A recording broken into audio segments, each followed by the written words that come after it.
Welcome to Your Infinite Health. Are you getting older? Are you feeling it? How would you like to do that in reverse? We're your host, Dr. Tripp. and Lene. We've run an integrative medicine practice for 13 years. Together, we have 60 years of combined experience helping clients. We've helped tens of thousands achieve success in health and live longer, happier lives. In this show, we'll cover peer-reviewed and evidence-based integrative approaches to creating the health you've always wanted. We also share professional experience we see in the field every day. So if you're ready to feel, look, and live your best life, you're in the right place. Welcome to Your Infinite Health podcast. What's going on, Trip? Hey, Lene. Did you have a good week?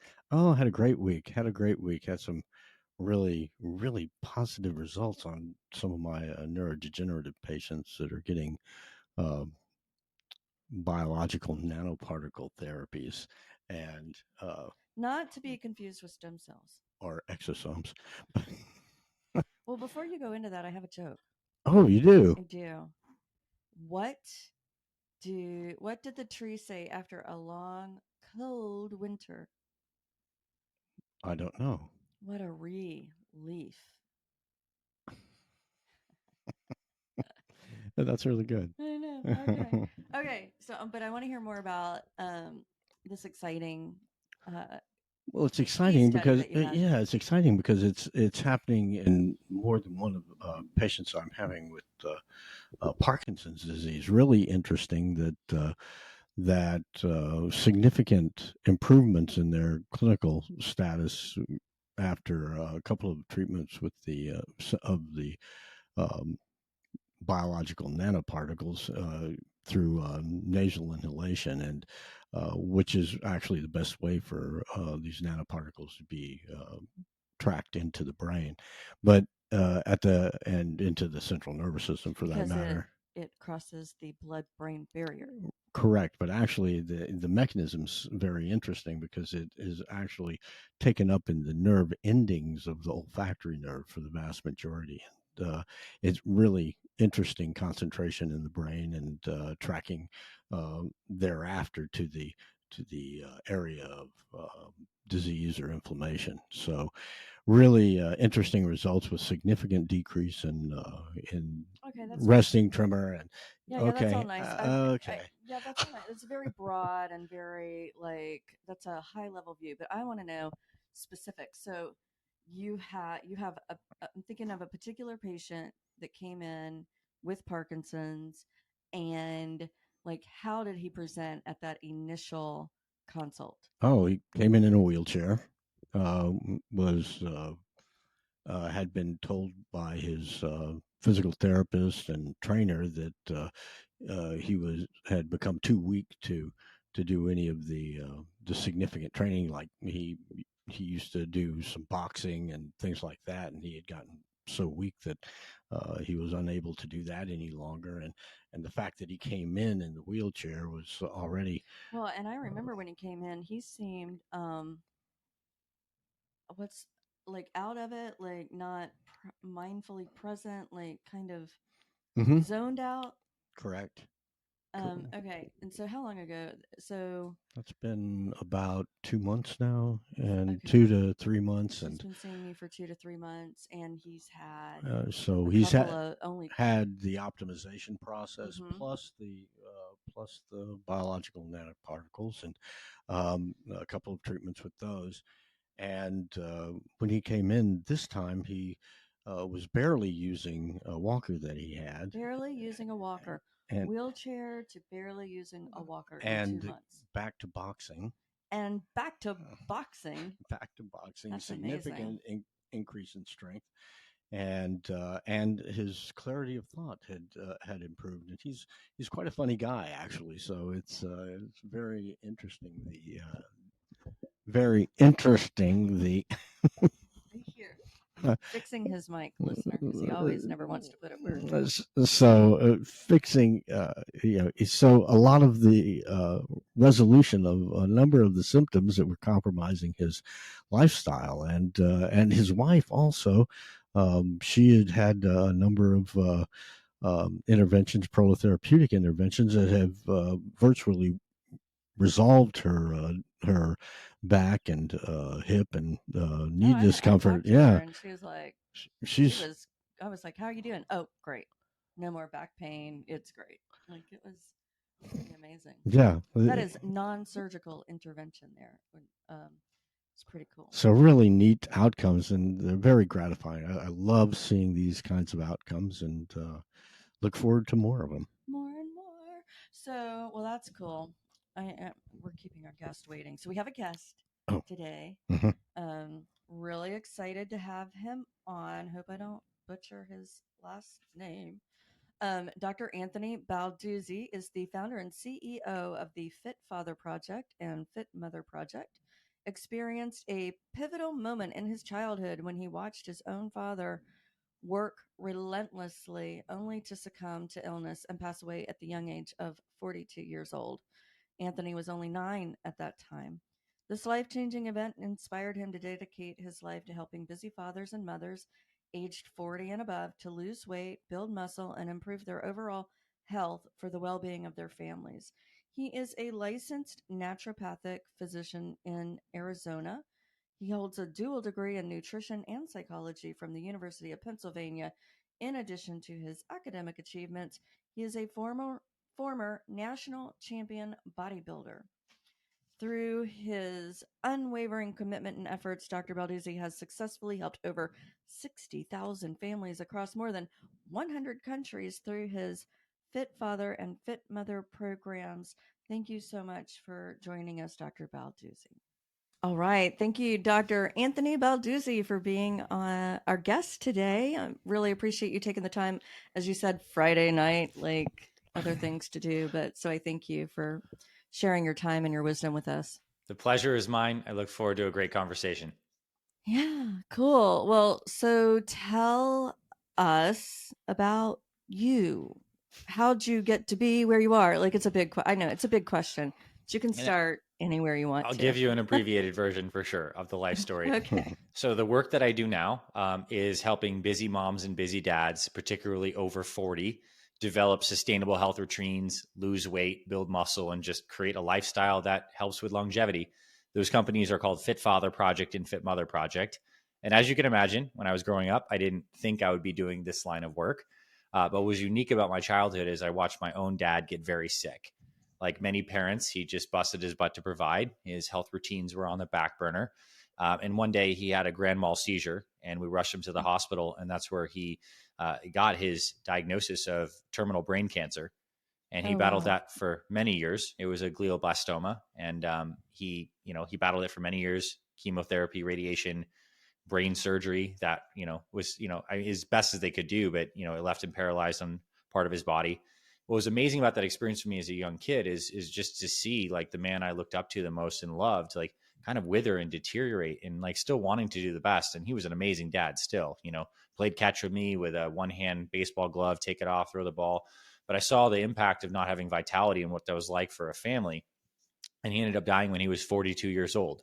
I was 9, Wow. Wow. and I committed my life at that time to starting to study health because I wanted to become strong and in my mind personally strong so cancer wouldn't affect me. And the way I kind of got into it is my mom gave me a pair of my dad's old dumbbells, and so I started to exercise, and it was my way of just like I guess expressing all this emotion I had inside, and I began to physically heal and then emotionally heal and mentally heal through this process.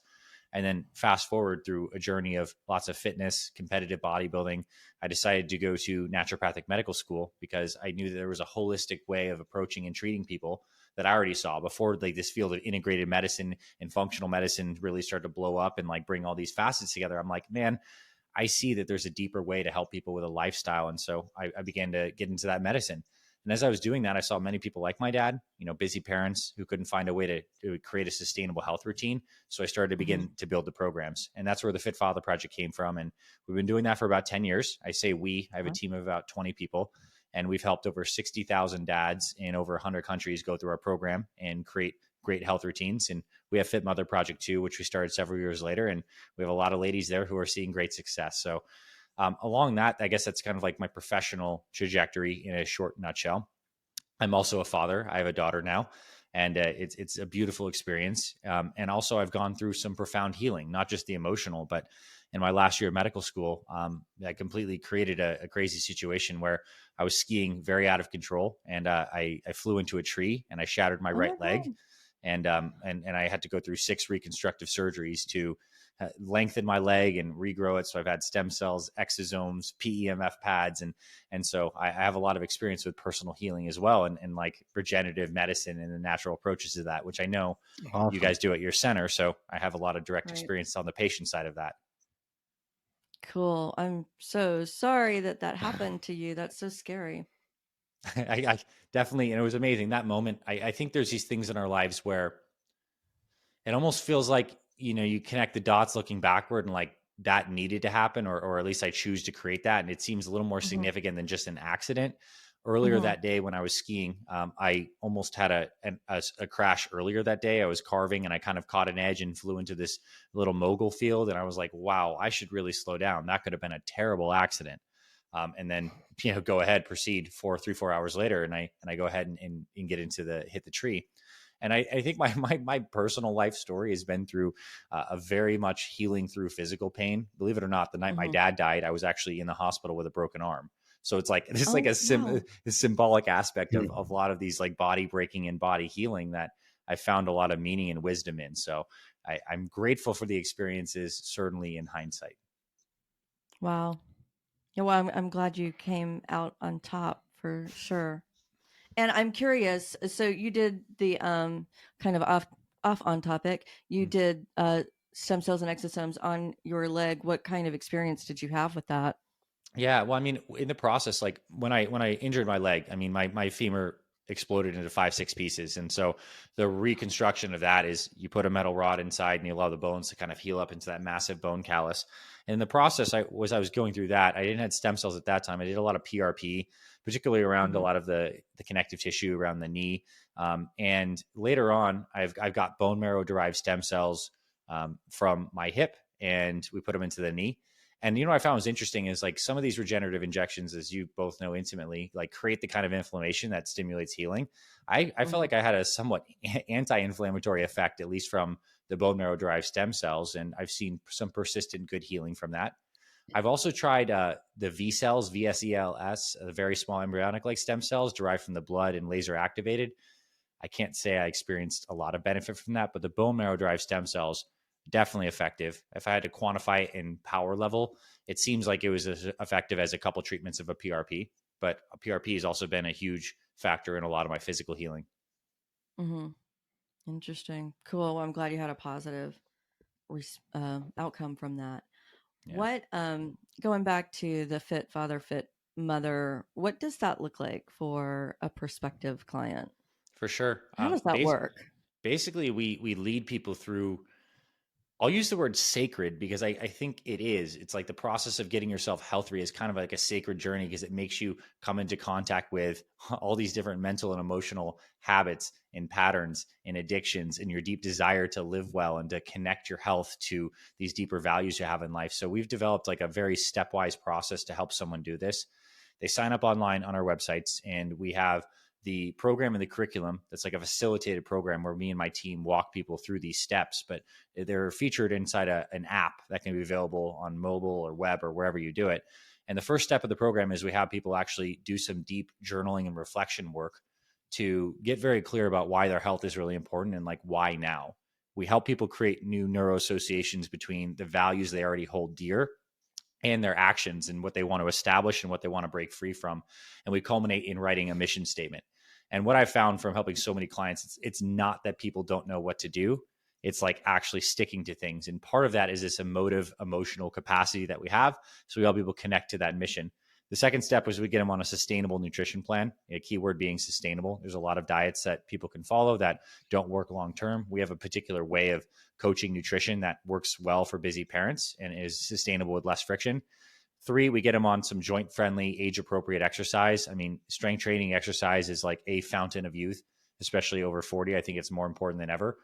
for metabolism, hormonal health, bones, etc. And so we give them on a workout program, and then we have everyone in community. We have all of our members in basically a coaching group with me and the rest of the team. And so it's amazing where you get this shared effect of everyone together, like elevating one another, sharpening one another, posting vulnerably, drawing inspiration. And so it's kind of like this whole experience that starts off with a very focused 30-day program, and then we have a full year-long curriculum. And we've had many of our members be with us for over 5 years now and keeping the weight off. So yeah, it's taken a while to develop that the depth of that curriculum. It's been built in layers. We have it now though, and it's cool to see all the transformation it facilitates. Yeah, I think what I really like and what I'm hearing you talk about is that first step, that making that mind body connection. I think in healthcare generally, the mindset and the mind body connection and getting your thoughts to support your goals is not as utilized as it should be. So I really like that. I know we really do that too with our program. That was kind of one of the first things we implemented was this. Nice. Changing the thoughts, right? And getting clear on how your thoughts, beliefs create your reality and even your health, and that you're not a victim to your health outcome, that you can actually create it, but you have to take an ownership interest and be proactive about that. So that's cool that you're on that same page. And the results are so much durable, I think. And I'm sure that's what you're seeing with a mindset change. It's so much better than trying to take a pill, a diet pill or something of that nature, which the vast majority of physicians prescribe. And then, as soon as the pill stops, the rebound comes back. And for sure. Having that image to start with and doing that, the mind body thing is paramount, I think. And I think I'll say one more thing on this, because I know there's probably a range of topics we want to cover. When people, one of the big objections we always hear from people before they start or when they're struggling is like, I don't have the time for blank. I don't have the time to exercise or eat healthy, especially if they're busy parents. And like that thought is really a symptom or an expression of an underlying logical fallacy. And that fallacy is your health is something over here and the rest of your life is something over here, right? And like clearly, like I guess my dad had that kind of concept and that blew up. The truth is we are embodied beings with these bodies, and the quality of the health of these bodies have the energy, the clarity of thinking, the presence, the confidence, the happiness, the neurochemistry that colors all of our experience. And in fact, you couldn't not invest in this, and like it would just it enhances everything or detracts from everything. So we help people collapse that distinction. We help them see how their health is intimately tied to their career, to their ability to be a good parent, to their sense of emotional, mental, and spiritual alignment. And then we're creating those new neuroassociations. People are living now and acting out of a more values-based thing as opposed to more superficial motivations that they may have tried to rely on in the past. And people like to be psychologically consistent. So we make these new connections and people are going to be a lot more likely that they succeed. And now that's just part of it, right? You get that initial motivational capacity, but then people do need to get into the dojo of their daily life and like begin to work a daily routine that's sustainable. And then that's where the real change happens. But that initial motivational component is massive. A rocket requires a lot of energy to blast off. And then when it's in orbit, it has, it's not as much energy is required. The same thing for a health change. Right. Very cool.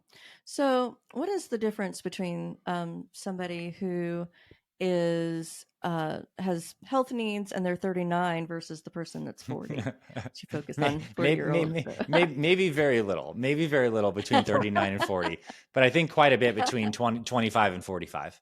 I think I think what I see is like challenges create friction in our routine unless we have a system that helps us navigate those. The challenges that most people over 40 are facing are busy schedules, aging joints, and maybe some just like connective tissue stuff that doesn't feel as good to do the same exercises they used to do, hormonal changes, just feeling older, a couple decades of stress and poor cardiometabolic health. And I think also the body is not as resilient as it was in the 20s, where you just can't get away with doing things that used to work back then. So the plan that is really artful and works for most people in the 4th, 5th, and 6th decades of life needs to respect those factors. And it's also helpful to be surrounded by people who are similar in station in life as you. And it's not really motivating to watch 25-year-olds with huge biceps doing curls in the gym for 3 hours. It's a lot more motivating to be around busy parents that are finding Or a way to get it hanging all from in. a hanging bar while eating a donut. Yeah, that's not very Yeah, helpful. yeah. I actually know that one individual you're referring to.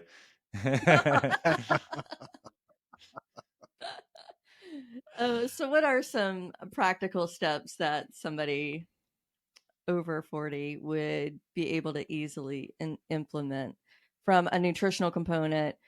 Yeah, um because if you're talking about people over 40 married with children and running, and I mean, right, I myself spend 6 to 8 hours a week in carpool. So, right. and I work, and I've got multiple projects, so cooking doesn't always happen.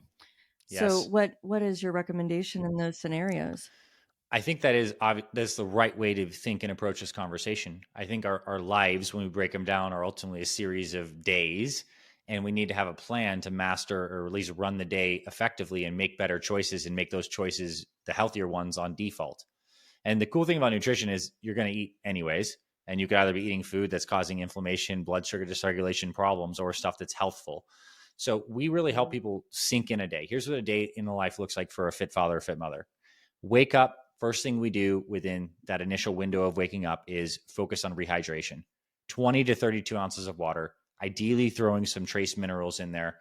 It's what the body needs first thing in the morning, especially from not sleeping. Water is a huge kickstart for the system, certainly from like a physiologic basis with the water, the hydration, and the minerals, but it's also a psychological habit. Like you kick back that water, maybe you experience a little bit of gratitude, and you're just doing a small but very conscious act to say, today I'm investing in my health, and this water is going to help kickstart me. One thing we do with nutrition is, before we talk about foods, is we help people create a proactive meal timing schedule where they actually decide when they're going to eat. So it's like the structure through which they approach their day. Because nutrition that's typically poor is when it's reactive. People don't know what to eat. There's lack of clarity and stuff like this. So people may do the classic Hmm. breakfast at 8, lunch at noon, snack at 3, dinner at 6 thing. They may intermittent fast and shift that first meal back or eat an earlier dinner, but we help people decide what that is for them. And that's a conscious act of like, okay, this is when I'm having my mealtime.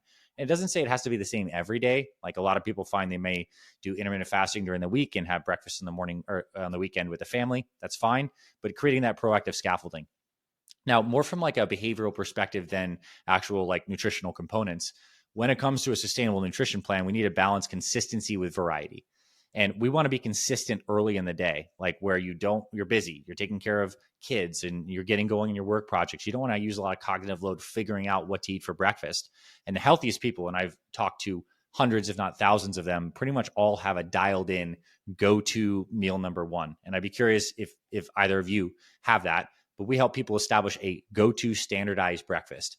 These could be things like eggs and avocado and toast, or eggs and fruit, or an overnight power oatmeal, or some kind of amazing protein, healthy fat smoothie recipe. But it's just like it's decided, it's dialed in. And it's cool about that is it gives you the foods that are really good for your body, healthy in the morning, the healthy fats, the proteins, the fiber, the micronutrients. It doesn't require a lot of thinking, doesn't take up a lot of Hmm. digestive stress, and it's a turnkey habit every day to get you back in sync. So we're big fans of standardizing breakfast and lunch because those are typically in the workday for people, and allowing dinner Hmm. to be a place where you have more variety, protein forward facing meals and whole foods based nutrition. But we're fans, like you can have carbohydrates in our approach to nutrition. It's not like those are off limits, super low carb keto. We just like right portions, right times.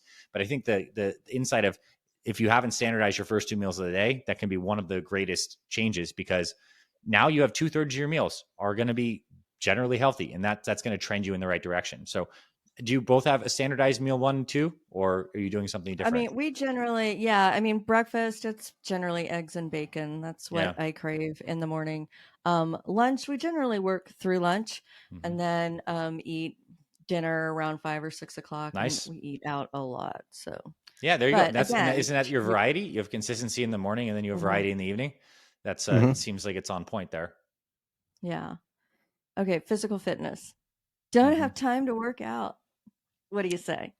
I say that that's certainly a mindset. I even think probably the busiest person on the planet, like president of a Fortune 100 company, president of the United States, they Or have time. Oprah?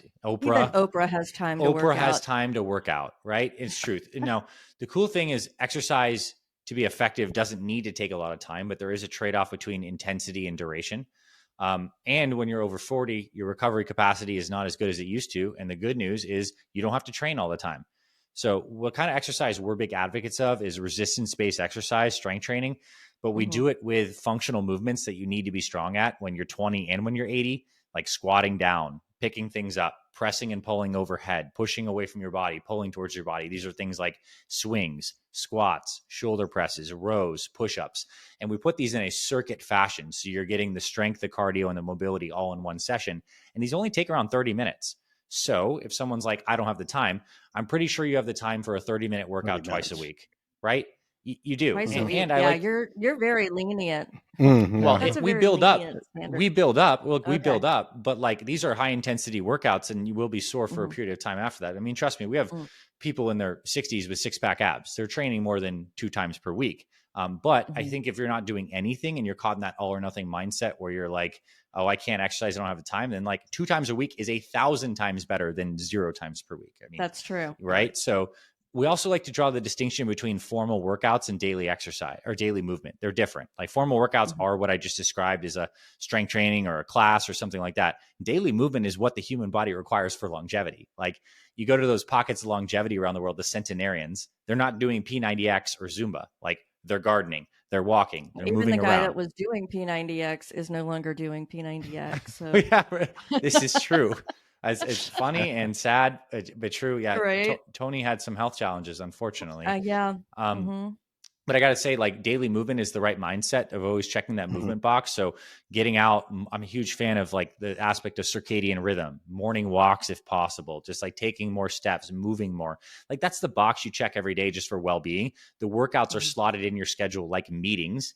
And, you know, once you start to exercise, like fit people like to exercise, unfit people do not. It's not fun for the body as you're getting into it. So you're going to have a more intrinsic motivation to exercise the more you do it. But even 2 sessions a week is great with daily walking. You can have phenomenal benefit. Yeah, I think when it comes to that, also it's very important to do something you love because I'm going to tell people if you don't like to run, don't do that because you're not going to like it. You're not going to be successful at it.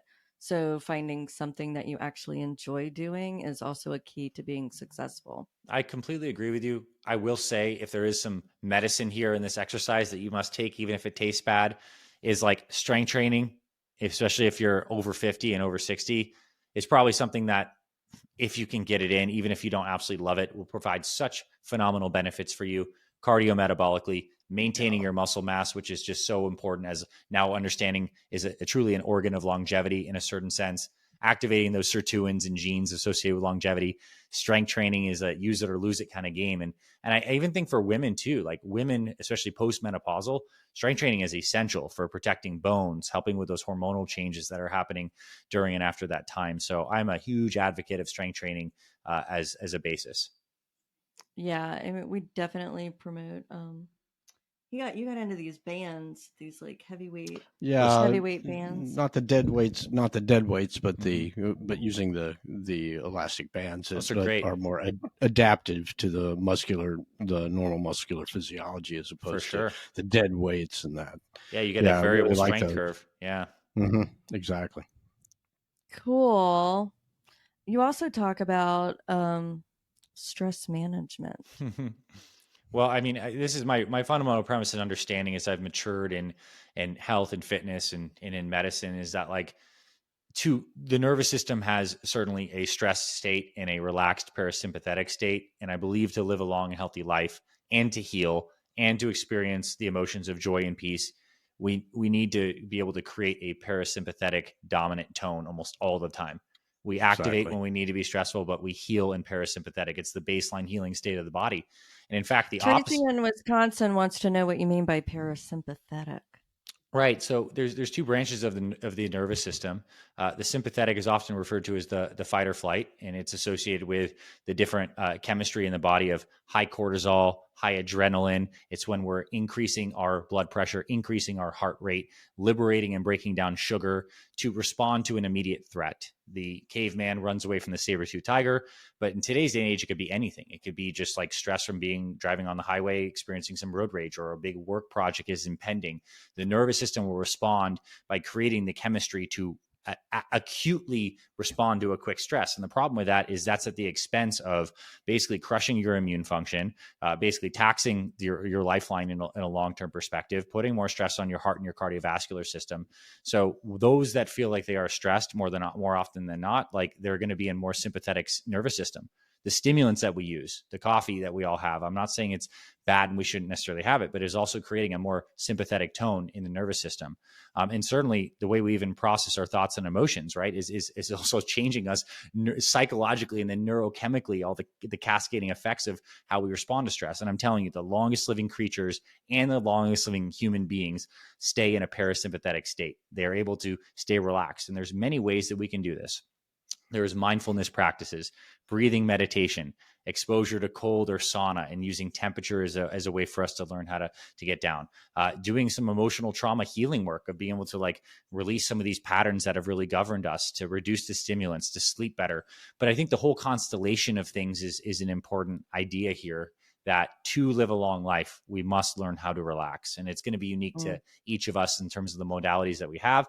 Otherwise, you can almost think of like the number of beats that your heart has as like your lifeline, and you're kind of taxing those when you're in this overly stressed state.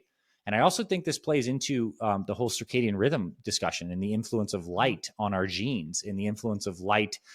It's particularly like wrong kinds of light at night, like too much light when it's supposed to be dark outside, disrupting melatonin signaling. Like we now know that melatonin itself is so much more than just a sleep hormone. It is a phenomenal hormone that triggers like the brain to clean itself. It helps in the GI tract with reducing inflammation and increasing tight junctions. A lot of our white blood cells have melatonin receptors. So it's like, this is all so intimately tied, and we need to be able to manage it to live a long, healthy life. So how do you manage daylight savings time for optimal health? Well, I mean, it's truly like, right, there's a seasonal aspect to this. And I do think you have more health challenges if you live in a place very far north where you don't have nearly as much sunshine. I'm a big believer that sunshine and more of that is generally beneficial for longevity. And I'll give tips for people who live in a place where you're not having as much, but it's just a fact. Like the morning sunshine in our eyes smooths out the morning cortisol, increases serotonin in the brain. We can make melatonin from that later in the day. The UV light helps us synthesize the sulfated vitamin D. Like there's just so much important aspect of the light input. Not surprisingly, we're humans on this planet, and light is the main driver of all of nature. So it's not surprising it's a big input for us. When it's seasonal and you're not getting as much light, I would certainly be supplementing with vitamin D. It's kind of a different story than the light, but a very important thing to have regulated levels for immune function longevity. Getting those seasonal effective lights, and maybe you're just getting a light that you're able to blast full spectrum white light for yourself in the morning, would be a very good habit, at least from the brain's perspective in perceiving a good circadian rhythm. And then making sure at nights that you're blocking blue light, you're using more lamps and more warmer light tones. Like these are stuff that we can improve our environment to make it more like biorhythmic and natural. If we stay out of sync with the light patterns in nature, we're ultimately giving ourselves the wrong neurologic signals, if you will, that will lead to dis-ease or trending in that direction. Cool. Do you have a thought on anything? No, it's my preaching. I'm listening to I'm the choir here. Cool. I'm glad you don't have to talk for a little bit. Yeah, you get to just like nod for a second. I'm sure you're telling people all this stuff all the time. Yeah. Well, it's always nice to meet somebody that's like-minded and carrying the message, right? Because it's, I don't know, it's probably not so much in Arizona, but in New Orleans, what we do seems to be so far out there. People here think it's fringe instead of normal. So looking forward to the day when it's not considered fringe, but the go-to approach for proactive health. Exactly. My perspective is y'all are holding it down. So like, good job. Cause it is the norm out here. And like, but you're the bastion of light out there. And I don't know how much more time we have in the conversation, but at least as we're talking about these themes, one other thing I would like to bring up as it's related to longevity is I believe there is an importance of balancing fasting and feeding metabolism for a very long and healthy body. We just, and I think quite frankly, in our modern society, we don't allow ourselves to get into a properly fasted, good catabolic metabolism where our body has a chance to digest, clean itself, raise growth hormone, and just we're not constantly driving insulin and glucose and amino acids. And I think we have a lot of diseases of excess right now. Certainly, like all the blood Well, sugar dysregulation, right? And how much that Exactly. crushes everything. I don't know how it was when you were growing up, but when I was growing up, there were times you eat breakfast at this time, you must eat lunch at this time, you must eat dinner at this time, and you better clean your plate. And it wasn't until I started dating this guy when he was like, you actually don't have to clean your plate. Like, it's okay to leave the food on the plate if you are not hungry. So, just overcoming some of those bad habits from how are raised can be a whole shift. And only Yeah. eating when you're hungry Yes. instead of eating because what time is it? Oh, it's 12. It must be lunchtime. Mm-hmm. New thought processes, I think, for a lot of people with respect to breaking some of that generational habit, if you I will. agree, and I think one thing we do prescribe a little further down our program, not in the beginning, is having people do 24-hour fasting. It's a powerful experience. I mean, physiologically, it has a lot of benefits to it, but also psychologically, it's helpful for people to be able to experience their hunger signals or even just their unconscious like patterns and addictions to food and be able to create a little space between stimulus and response. And it also tends to help people just like health wise breaking through weight loss barriers. And the body tends to respond a little bit better to intermittent calorie restriction than continuous, slow, constant calorie restriction too. So Restriction. Yeah. yeah. I like it. Very cool. Okay. I hope you're okay on time. I wanted to ask, what is your most fantastic success story that you've seen? Well, I mean, I think in just terms of sheer weight loss, we have a program member named Steven Alexander who started a program at 400 pounds, and a heroic thing to be 54 years old and to try to lose a lot of weight from 400 pounds. A lot of people just give up. And in 18 months, he lost over 200 pounds and started running half marathons with his daughter. So Wow. what I That's love to amazing. share about that is like it's amazing how quickly the body can transform. I mean, because he didn't get to 400 pounds overnight. It took him like probably 3 decades to get there, but in Took him 18 54 months, years. right? Yeah, truly. I mean, yeah, maybe you can say 54 full years. So I mean, that's an incredible story. Certainly, just in terms of the sheer transformation. What I find most compelling, though, is how the physical health journey of improving how the body looks, feels, blood markers, and all of that absolutely coincides with an internal healing journey, I guess you could say, or personal development journey, as I alluded to in the beginning of this conversation, because the two things are inextricably linked.